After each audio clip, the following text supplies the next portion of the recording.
एक सहाबी जिनका नाम माइज बिन असलमी, जिन्होंने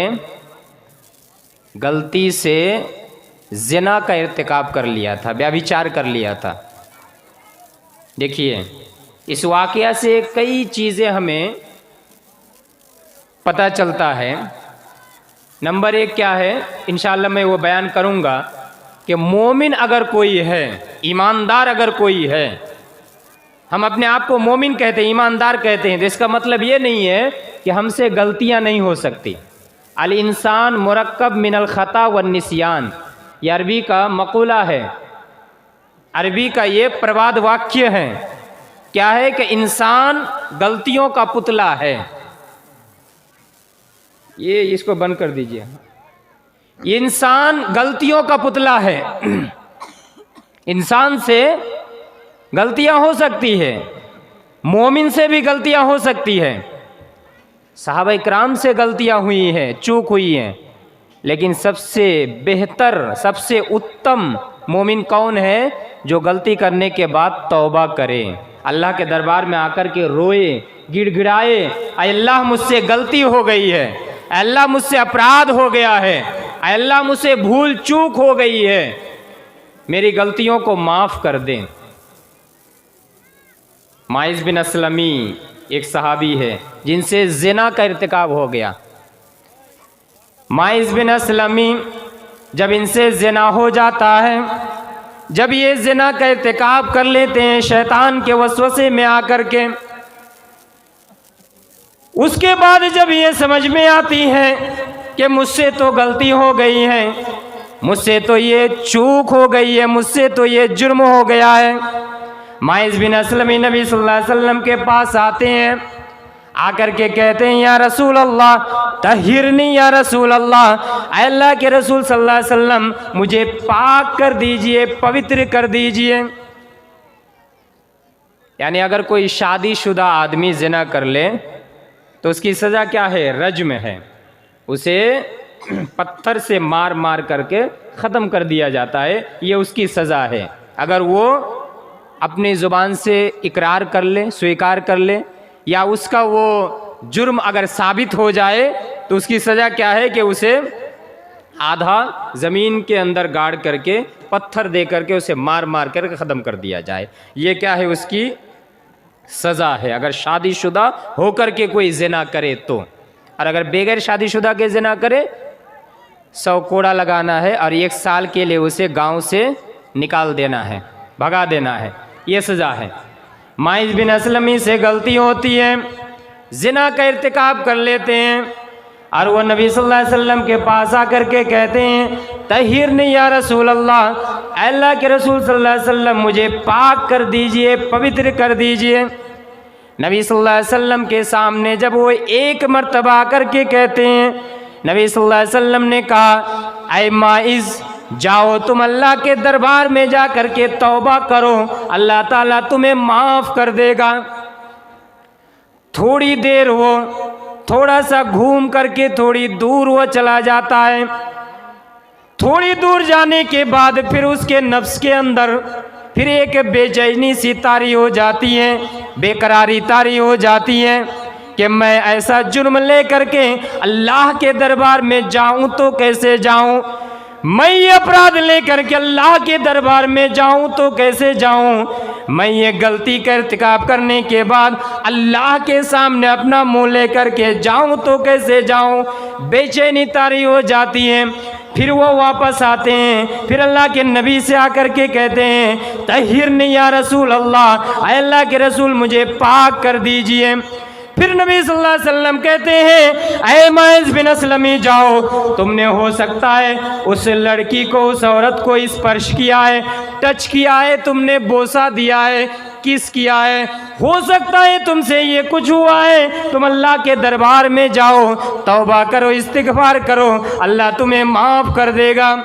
फिर वो थोड़ी देर के बाद फिर नबी सल्लल्लाहु अलैहि वसल्लम के पास तीसरी मर्तबा करके कहते हैं तहिरनी या रसूल अल्लाह, अल्लाह के रसूल मुझे पाक कर दीजिए। फिर नबी सल्लल्लाहु अलैहि वसल्लम कहते हैं दूसरे साहबा इकराम से साहबा इकराम माइज बिन असलमी के मुंह को थोड़ा सूंघ करके देखो, कहीं ऐसा तो नहीं है कि वो शराब पी करके आया है, कहीं ऐसा तो नहीं है कि वो नशा करके आया है और नशा में आकर के ये बड़बड़ा रहा है। दूसरे साहबा इकराम माइज बिन असलमी के पास जाते हैं, जाकर के उनके मुंह को सूंघते हैं। सूंघने के बाद नबी सल्लल्लाहु अलैहि वसल्लम से कहते हैं, अल्लाह के रसूल, हमने सूंघ करके देखा, इन्होंने कोई शराब नहीं पिए, इन्होंने कोई नशा नहीं किया है। फिर वो चौथी मर्तबा करके नबी सल्लल्लाहु अलैहि वसल्लम से दरख्वास्त करते हैं, अल्लाह के रसूल तहिरनी या रसूल अल्लाह, आय अल्लाह के रसूल मुझे पाक कर दीजिए, मुझे पवित्र कर दीजिए। चौथी मर्तबा, एक मर्तबा, दूसरी मर्तबा,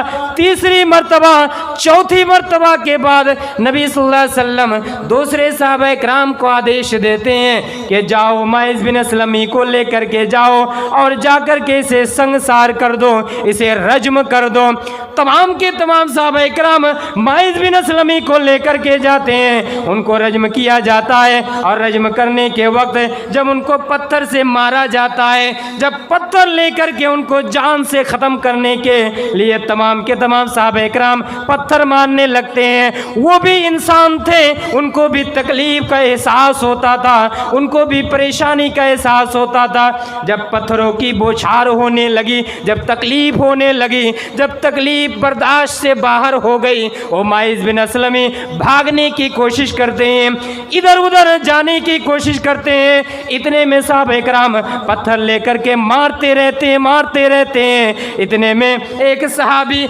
बड़ा सा एक बोल्डर लेकर के माइज बिन असलमी के ऊपर मारते हैं और मारने के बाद ही माइज बिन असलमी का पूरा का पूरा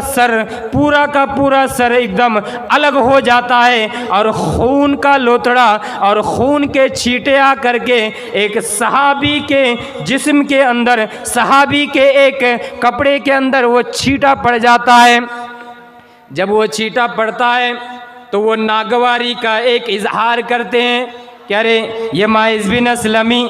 इसने ज़िना किया, इसने व्यभिचार किया, इसने ये कुकर्म किया और आज इसे ये जलील और खार हो करके मरना पड़ा, ज़िल्लत की मौत मरनी पड़ी, रुसवाई की मौत मरनी पड़ी। ये नागवारी का इजहार जब साहबा इकराम की तरफ से होता है और साहबा इकराम बाद में बैठ करके जब गपशप करने लगते हैं, कुछ साहबा इकराम कहते हैं अरे माइज बिन असलमी के जुर्म को अल्लाह ताला ने छुपा दिया था, माइज बिन असलमी के अपराध को अल्लाह ताला ने उस अपराध के ऊपर पर्दा डाल दिया था, लेकिन इन्होंने क्या किया, अपने अपराध को, अपने जुर्म को साबित कर दिया, अपने जुर्म को उजागर कर दिया और ज़िल्लत की मौत मरनी पड़ी, रुसवाई की मौत मरनी पड़ी। साहबा इकराम के ये ज़ुबान से जब ये जुमले निकलते हैं, नबी सल्लल्लाहु अलैहि वसल्लम उनके सामने बयान करते हैं, ऐ साहबा इकराम सुनो, माइज बिन असलमी ने ऐसी तौबा की है, ऐसा इस्तिग़फ़ार किया है, ऐसी क्षमा प्रार्थना किया है कि अगर माइज बिन असलमी के तौबा को मदीने के 70 आदमियों के दरमियान तकसीम कर दिया जाए, हर एक आदमी के जन्नत में जाने के लिए वो तौबा काफ़ी हो जाए। सुभान अल्लाह। 70 आदमी के दरमियान अगर माइज बिन असलमी की तौबा को तकसीम कर दिया जाए, वो अकेला आदमी जिसने तौबा किया, इतना तौबा किया, इतनी शिद्दत के साथ अल्लाह ताला से माफ़ी मांगा गलती करने के बाद, कि अगर 70 आदमी के दरमियान माइज बिन असलमी अकेला तौबा किया, उस एक आदमी के तौबा को अगर 70 आदमी के दरमियान तकसीम कर दिया जाए, भाग कर दिया जाए, हर एक आदमी के जन्नत में जाने के लिए काफ़ी हो जाए। पता क्या चला, मैं क्या बयान करना चाहता हूँ, मैं यही समझाना चाहता हूँ कि साहबा इकराम की सोच ये थी कि दुनिया के अंदर मुझे ज़िल्लत मिल जाए, दुनिया के अंदर मैं रुसवा हो जाऊं, दुनिया के अंदर मुझे तकलीफ पर तकलीफ मिल जाए, दुनिया के अंदर मुझे मुसीबत मिल जाए, लेकिन आखिरत में मेरे लिए कोई सज़ा ना रहे,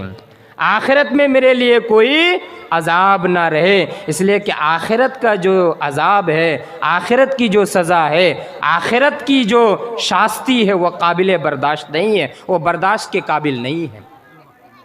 इसलिए आज हमें भी ये सोचना चाहिए, जो नौजवान जलसा का इनेकाद तो करते हैं, ये जलसा वगैरह होता है ना, तो इन तमाम चीज़ों में नौजवान भाई आगे आगे रहते हैं, यहीं सब कमेटी बनते हैं, यहीं सब कलेक्शन वगैरह करते हैं, यहीं सब आगे आगे रहते हैं, लेकिन अमल के मैदान में लोग पीछे पीछे हैं। जलसा करने के मैदान में आगे आगे, लेकिन अमल के मैदान में पीछे। नमाज नहीं पढ़ते हैं लेकिन जलसा करेंगे, जलसा के मामले में बड़े आगे आगे रहते हैं। तो सिर्फ जलसा करने से कामयाबी नहीं मिलेगी, सिर्फ जलसा करने से और तकरीर सुनने से कामयाबी नहीं मिलेगी, अमल करना पड़ेगा। अगर हम चाहते हैं कि आखिरत के अजाब से हम अपने आप को बचाएं, आखिरत के अजाब से अपने आप को सुरक्षित रखें, तो इसके लिए ज़रूरी है अल्लाह और उसके रसूल के बताए हुए रास्ते को हम अपनाएं और अल्लाह और उसके रसूल की नाफरमानी से अपने आप को दूर रखें।